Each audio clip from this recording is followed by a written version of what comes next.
Oshime was glad he decided not to acknowledge her momentary slip. Her nerves were as frayed as anyone's, given what was taking shape out there on the plains. They didn't have to wait for long. Heralds ran through the great stone doors at the throne room's southern entrance, escorted by soldiers running and looking back over their shoulders. Oshime swallowed. This didn't look good. One lord! The heralds cried, babbling and speaking over each other. The boy king endured this display with regal, practiced patience. He never got the chance to speak, however. The first figure to stalk through the black marble archway was so tall he had to lower his head. Oshime literally felt the hundreds of courtiers' unified intake of breath. They gasped as one, many backing away to the walls as the towering figure made its entrance. He was taller than any human, clad in armor of cold red and lustrous, clean bronze. Dreadlock cables ran from the back half of his shaven and tattooed head, down into the active, powered suit of armor. Everyone staring up in awe at the warlord knew those implants. Butcher's nails. The cyber crest of a slave. Two toothed, motorized swords were lashed to his back, though the idea of this creature, this avatar of brutality requiring weapons to strike his foes down, was laughable. He stalked down the red carpet leading to the Rescium throne, his boots sending tremors through the stone floor. The throne's polished surface reflected the artificial lighting strips above, and the cringing figures of almost 200 courtiers. Several Kinguard soldiers went for their guns with trembling hands. Others recognized the sheer futility of the gesture. Oshime was one of the latter. The figure stopped, turned, regarded his surroundings. The lipless face was the visage of a broken angel, scarred and ruined, denied any echo of what might have once made it handsome. "Sire," he said, and his voice was the grinding of bitter stonework. "Who sits in ascendancy in this age?" On the throne, the boy king started crying. His kin-guard, life-sworn to defend him to their final breaths, started retreating away from the throne. The god warrior saw their slow retreat, and it made him smile. "Is it you, boy? Your Praxury of Deshere?" The boy curled into his throne, crying louder. The god came closer, taking the stairs slowly, 4 at a time. "Boy," he said, his gravelly voice now a dusty whisper. "What family are you from? What blood beats in your filthy High Rider veins?" It was Oshime who answered in place of the crying child. She alone hadn't cowered back from the Rescium throne. "You stand before Tyberal of House Thalca." She almost managed to keep her voice level. The god's face tightened at the name, tautening into a grimace that failed to be either a scowl or a smile. "Thalca," he said. "That family still rules, after all this time?" "They still rule."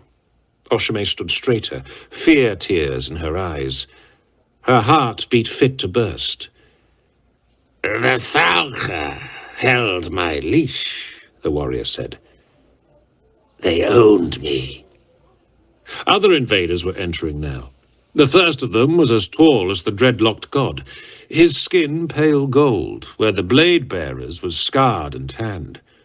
He carried a spiked and ridged maul over one shoulder, and a cloak the color of bloody sunsets cast back to reveal armor of the same vascular hue. His features were sculpted in statuesque masculinity, somehow protective and serene and confident all at once. Up close, through the tears in her eyes, Oshime saw the gold on his skin was runic script tattooed onto his flesh. The only flaw was the claw scars along one cheek, from temple to his jawline, though they added to his presence rather than stole from it. At first sight of him, dozens of courtiers fell to their knees. Others wept, not the shameful tears of fear, but the silent weeping of purest awe. Trailing behind the golden god were armoured knights in clean white and sanguine red, 13 of them in total. The warriors in white held axes in loose fists. The knights in red bore parchment strips bound to their battle plate and carried curved blades in their hands, while armoured fuel tanks sloshed on their backpacks. Each of them stared from a snarling helm with a silver faceplate. They seemed to be guarding a lone female, a precious, fragile girl of 2.5 decades' life, clad in red silk. She was willowy in shape, but utterly fearless, surrounded by her protectors. Dark hair framed dusky features, and dark eyes that danced from face to face, weapon to weapon, painting to painting. "Lorgar," said the dreadlocked god by the throne. He said that one word, with his shoulders shaking. Then he threw his head back and started laughing as loud as the ghost wind back in the mountains. Khan and Argyltal hesitated, as did every world-eater and word-bearer, when Angron's laughter cut the sterile silence. It was more than mere laughter. It was a slice of life brought to the chamber's mournful, stunted emptiness. Those who'd been cowering withdrew further. Those who'd been standing their ground found their skin crawling. "Lorgar!" Angron was still laughing, his bloodshot eyes wet with amusement. "Behold, brother! Behold the last scion of the family that once owned me! How the mighty have fallen!" Khan watched Lorgar ascend the steps to the throne, standing next to Angron, casting the poor crying child into the shadow of 2 Primarchs. For the first time Khan could ever recall, the Primarch of the 17th Legion looked unsure. Doubt warred with bemusement across his features. Understanding passed between the 2 warlords, and Angron slapped his brother on the shoulder. The laughter faded from his throat, but never left his eyes. "I will handle this," he said to Lorgar. And then, "You, woman, come here." Oshame, who'd never been spoken to like that in her life, put all her effort into swallowing the lump in her throat. "You're not him," she stammered. "You can't be him." Angron clacked his teeth together, a feral, snapping bite aimed at the air. "Can't I?" "Angron Thalka died 100 years ago," Oshame whispered. "He fled at the Battle of Deshelika Ridge." He... There was no laughter now. The life in his eyes faded, leaving them pearlescent with numbing pain. Angron brought his whole body round to face her, to look down at her. "He fled? You said those words to me. You said Angron Thalka fled?" General Oshame Everil Corchet tried to speak, but it left her clattering teeth as a weak moan, while her bladder emptied itself down her thighs. "Speak," Angron almost purred, hatred souring his breath. "He led a rebellion of slaves. He left them to die in the mountains. You..." Angron wrapped her whole head in a scar-thickened fist. "You lie, woman! You will tell the truth now." She sobbed instead, and her crying killed her. Angron closed his fist, ending her distinguished career in a crumbling of gory skull fragments that he didn't bother shaking from his hand. The body toppled. Angron looked at it on the floor, seeming annoyed that it had died, as though he had nothing to do with it. "You!" He pointed a blood-wet hand at the closest officer. The man wore a breastplate over his black toga, marking him out as a captain. Angron recognized that much. So little had changed in the century he'd been gone. "Please," the man said. "Please, please." The Primarch's breathing was carnosaur low, carnosaur heavy. "You," he said again, and now his own great hands were shaking. Khan recognized all the signs of Nail's pain. "You will speak," Angron said. "Tell me of this battle, the Battle of the Shelliker Ridge." "You're him," the officer whispered. "You're him." "Speak!" The roar rocked the man onto his heels, driving him back against a pillar. Khan risked a glance at Argyle Tal. The word-bearer stood by Sereni, who'd insisted she was making planetfall with them, with his silver faceplate tilted to regard the Primarchs. Behind them both, Varias and Kargos were equally emotionless behind their serum-patterned visages. "Captain," came Esker's voice over the vox.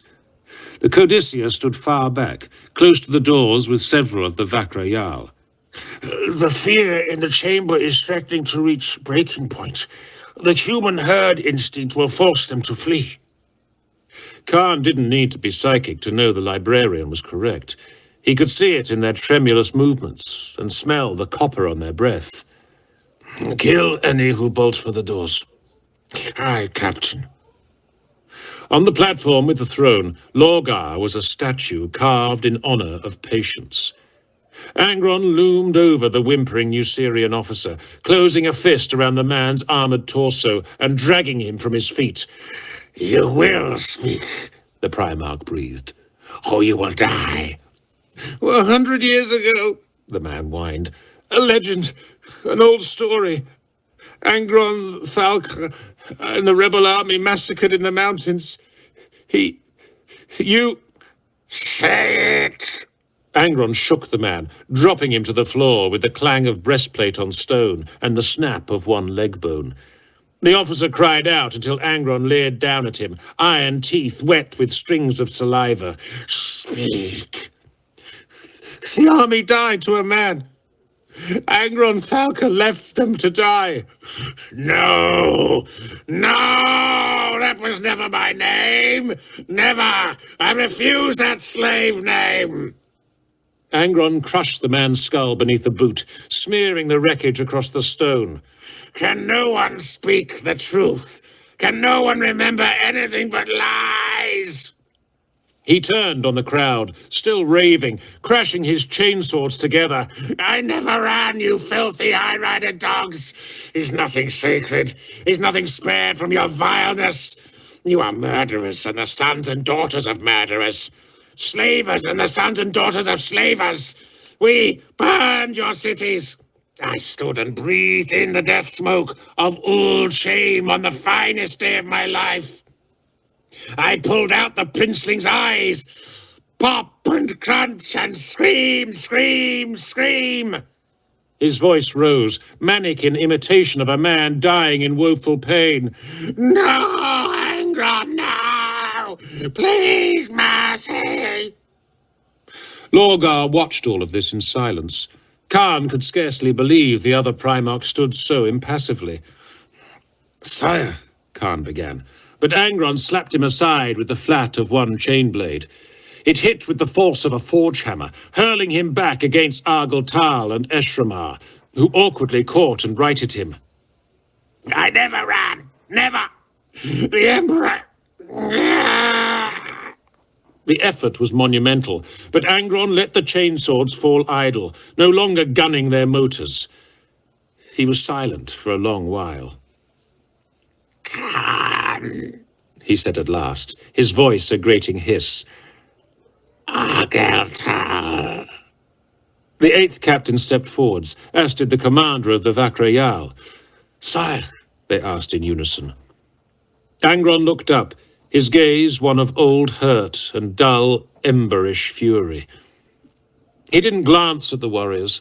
Instead, he raked his eyes over the gathered courtiers, no longer recognizing them as people at all. "I want every world eater and word bearer to heed a simple order." "Anything, sire," Khan said. "Speak, and it will be done," said Argyle Tal. Angron looked back to the cowering child on the throne, the last living remnant of the bloodline that had owned and mutilated and ruined him. "Kill everyone in this city. Angron closed his eyes. Then kill everyone on this